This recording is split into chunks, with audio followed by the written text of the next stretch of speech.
बहुत बहुत स्वागत है मेरे चैनल हमारे सितारे ज्योतिष में। मैं डॉक्टर कौशल्या भार आज आपके लिए कुछ विशेष जानकारी लेकर आई हूँ। जैसा कि मेरे पिछले वीडियो में आपने देखा कि सूर्य का प्रथम भाव से लेकर छठे भाव तक क्या प्रभाव रहता है कुंडली में, तो आज हम देखेंगे कि सप्तम से लेकर 12वें भाव तक सूर्य का क्या प्रभाव है।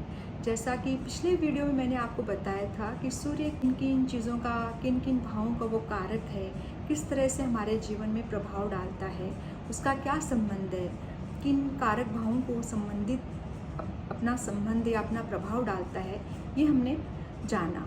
तो हम आगे बढ़ेंगे और सप्तम से 12वें भाव की आज हम बात करेंगे। अगर आपको मेरा वीडियो अच्छा लगे तो आप इसे लाइक कीजिए, शेयर कीजिए और कमेंट्स कीजिए।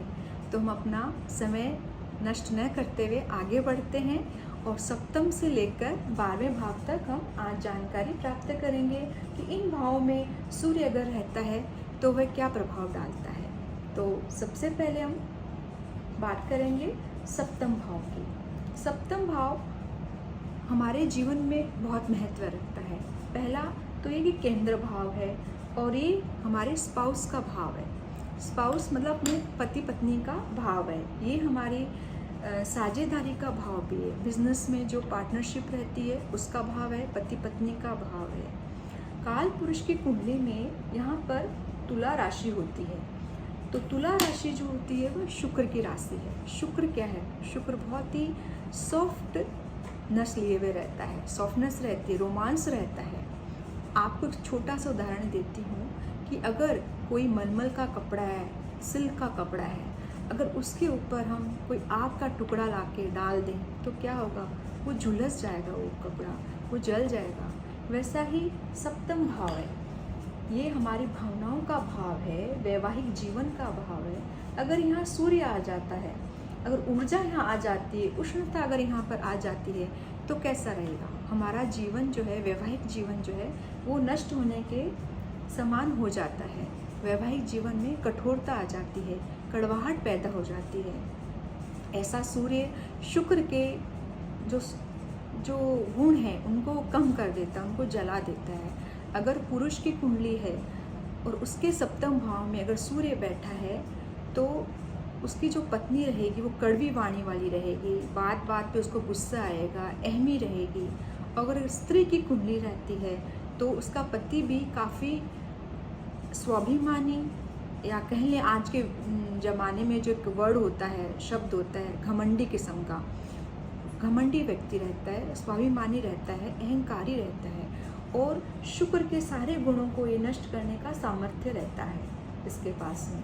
अगर बाकी कोई विशेष परिस्थितियां हो, कोई बाकी के ग्रह अगर इस घर को अगर सपोर्ट नहीं करते हो तो ऐसा सूर्य कभी कभी तलाक भी दिलवा देता है, पति पत्नी में विछोह करवा देता है।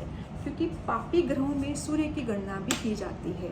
जैसे शनि, मंगल आदि पापी ग्रह, वैसे सूर्य भी पापी ग्रहों में ही आता है।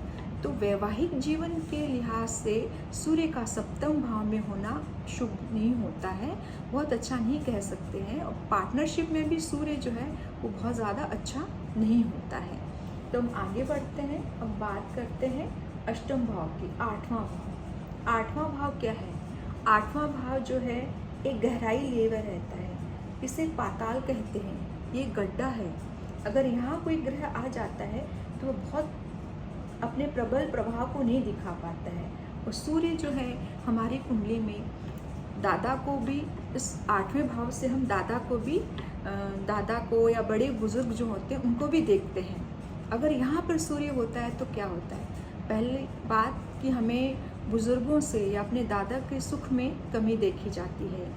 जो हमें पारिवारिक संपत्ति आदि होती है उनसे भी हमें लाभ बहुत ज़्यादा प्राप्त नहीं होता है। यहाँ पर नेत्र ज्योति कमज़ोर देखी जाती है, हड्डियों से संबंधित बीमारी देखी जाती है। और सूर्य से संबंधित जो भी प्रभाव है उनमें अशुभता आने लगती है, उनके प्रभाव में कमी देखी जाती है। आदमी का कॉन्फिडेंस जो रहता है वो भी कम होता है और सरकारी कामों से उसे जो लाभ प्राप्त होते हैं उनमें थोड़ी कमी देखी जाती है। कॉम्पिटिशन्स के जो एग्ज़ाम्स होते हैं उन्हें भी क्लियर करने में कभी कभी बहुत तकलीफ़ें होती हैं। तो सूर्य को यहाँ पर बहुत अच्छा नहीं माना गया है। अब हम आगे बढ़ेंगे और बात करेंगे नवम भाव की। नवम भाव क्या है? डेस्टिनी है, हमारा भाग्य भाव है। यहाँ पर काल पुरुष की कुंडली में 9 अंक आता है, मतलब 9 नंबर की राशि रहती है। 9 नंबर होता है गुरु का, और सूर्य गुरु का मित्र होता है। अगर यहाँ पर सूर्य हो तो सूर्य को शुभता प्राप्त होती है। ऐसा सूर्य प्रभावशाली होता है, व्यक्ति का भाग्य बढ़ाने वाला होता है। धर्म कर्म में ऐसा जातक विशेष रुचि लेता है, भाग्य को बढ़ाता है। पिता से सुख प्राप्त होता है, पैतृक संपत्ति भी उसे प्राप्त होती है। ऐसा सूर्य बहुत अधिक शुभता लिए हुए रहता है। भाई बहनों से भी उसे सहयोग ज़रूर प्राप्त होता है। अब हम बात करेंगे 10वें घर की। ये हमारा है दशम भाव, कर्म भाव। अगर सूर्य यहाँ रहता है तो कैसा फल देता है? यहाँ का सूर्य दसम भाव में सूर्य को दिग्बल प्राप्त होता है, दिशा बल उसे प्राप्त रहता है। अगर ऐसा सूर्य जब दशम भाव में किसी कुंडली में या किसी जातक की कुंडली में रहता है तो ऐसा सूर्य उसे बड़े बड़े सरकारी पदों पर आसीन करवाता है। सरकार के बड़े बड़े जो एग्ज़ाम्स रहते हैं, कॉम्पिटिशन्स के जो एग्ज़ाम्स रहते हैं, उन्हें वह क्लियर करवाता है। तो ऐसा व्यक्ति अपनी धुन का पक्का रहता है। अगर वो कुछ ठान ले कि मुझे ये काम करना है तो ज़रूर करके और उसमें सफलता प्राप्त वह ज़रूर करता है।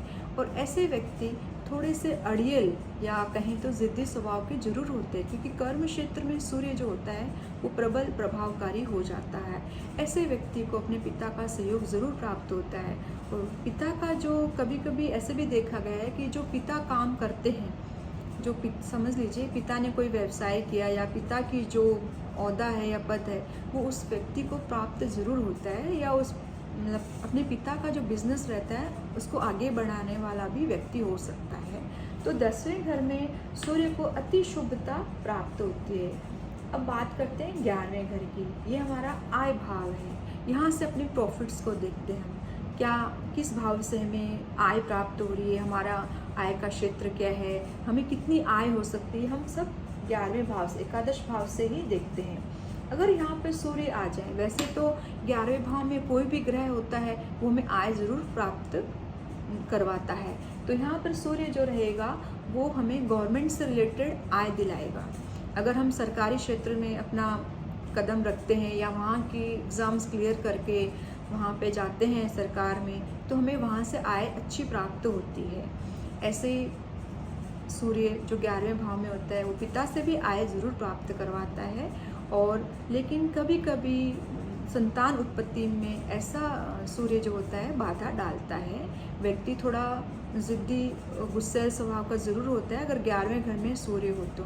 बाकी सभी क्षेत्रों के लिए, बाकी सब चीज़ों में ऐसा सूर्य बहुत शुभता प्राप्त होती है और कुल मिलाकर के सरकार से सम्मान, आय ज़रूर प्राप्त होती है। अब बात करते हैं हम 12वें घर की, जो आखिरी भाव है।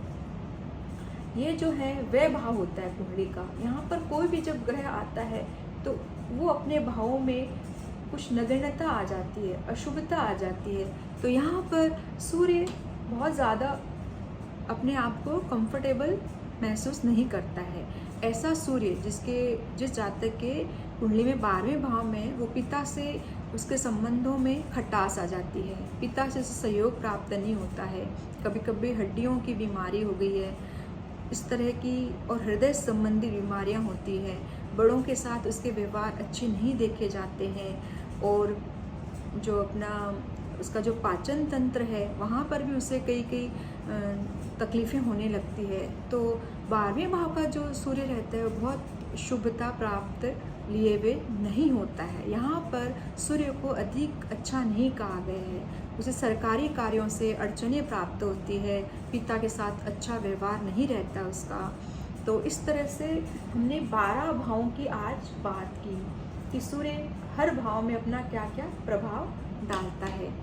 तो आपसे आशा करती हूँ कि आपको मेरा ये वीडियो बहुत अच्छा लगा होगा। आप मेरे वीडियो को लाइक कीजिए, शेयर कीजिए और कमेंट्स कीजिए, और मेरा चैनल सब्सक्राइब करना न भूलें। तब तक के लिए नमस्कार।